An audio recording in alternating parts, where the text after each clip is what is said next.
Test പരിഷ്കരണവുമായി ബന്ധപ്പെട്ടുള്ള വിഷയങ്ങളിൽ വിവാദങ്ങളിലേക്കൊക്കെ പോവുകയാണെങ്കിൽ കഴിഞ്ഞ കുറച്ച് ദിവസമായിട്ട് സമരം തുടരുകയാണ്. ഇന്നിപ്പോൾ 5 ദിവസമായി സമരത്തിൽ നിന്ന് പിന്നോട്ടൊന്നും പോകുന്നില്ല. CITU മാത്രമാണ് പിന്നോട്ട് പോയത്. INTUCയും പിന്നെ സ്വതന്ത്ര സംഘടനയൊക്കെ സമരത്തിൽ തന്നെയാണ്. നിലപാടിലൊന്നും ഒരു മാറ്റവും വരുത്തിയിട്ടില്ല. ഗതാഗത മന്ത്രി അനാവശ്യമായ നയങ്ങളൊക്കെ നടപ്പാക്കാൻ ശ്രമിച്ച് ദുർവാശി കാട്ടുകയാണെന്നാണ് സമരക്കാർ ഒരേ സ്വരത്തിൽ പറഞ്ഞുകൊണ്ടേയിരിക്കുന്നത്. സമരത്തിന് ഐക്യദാർഢ്യവുമായി INTUC ഇന്ന് പ്രതിഷേധ മാർച്ചും നടത്തുകയുണ്ടായി.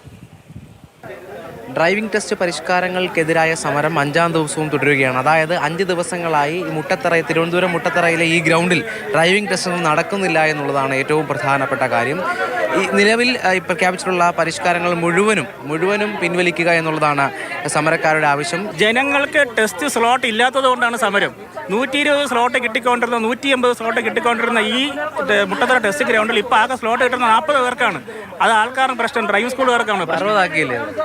60 ഇല്ല, അവർ അതിലൊരു വ്യക്തത വരുത്തിയിട്ടില്ല. ഒരു ഉദ്യോഗസ്ഥനാണോ അതോ ഒരു ഗ്രൗണ്ടിലാണോ എന്ന് വ്യക്തത വരുത്തിയിട്ടില്ല. ടെസ്റ്റിന് കയറിയ പിള്ളേർ പറഞ്ഞു അവരെ പേടിപ്പിച്ചാണ് ഫെയിലാക്കിയത്. ഒരു വണ്ടിക്കകത്ത് 4-5 ആൾക്കാർ കയറി ഇരുന്ന് അവരെ അത് ഇത് ചെയ്യുമെന്ന് പറഞ്ഞ് ഫെയിലാക്കിച്ചിട്ട് ആ ഒരു ഡാറ്റ കോടതിയിൽ കൊടുത്തിട്ട് അവർ പിന്നെ ഇത് അപ്രൂവൽ വാങ്ങിച്ചതാണ്. CITU പരസ്യമായ പിന്തുണ പിൻവലിച്ചു എന്ന് പറയുന്നത് അത് സമരത്തെ എങ്കിലും ബാധിക്കും? ഒരിക്കലും ബാധിക്കില്ല. അത് രാഷ്ട്രീയപരമായ വിഷയമാണ്. നമ്മൾ ഡ്രൈവിംഗ് സ്കൂളുകാർ ജീവിക്കാൻ വേണ്ടിയാണ്. ഇതിനകത്ത് രാഷ്ട്രീയമില്ല.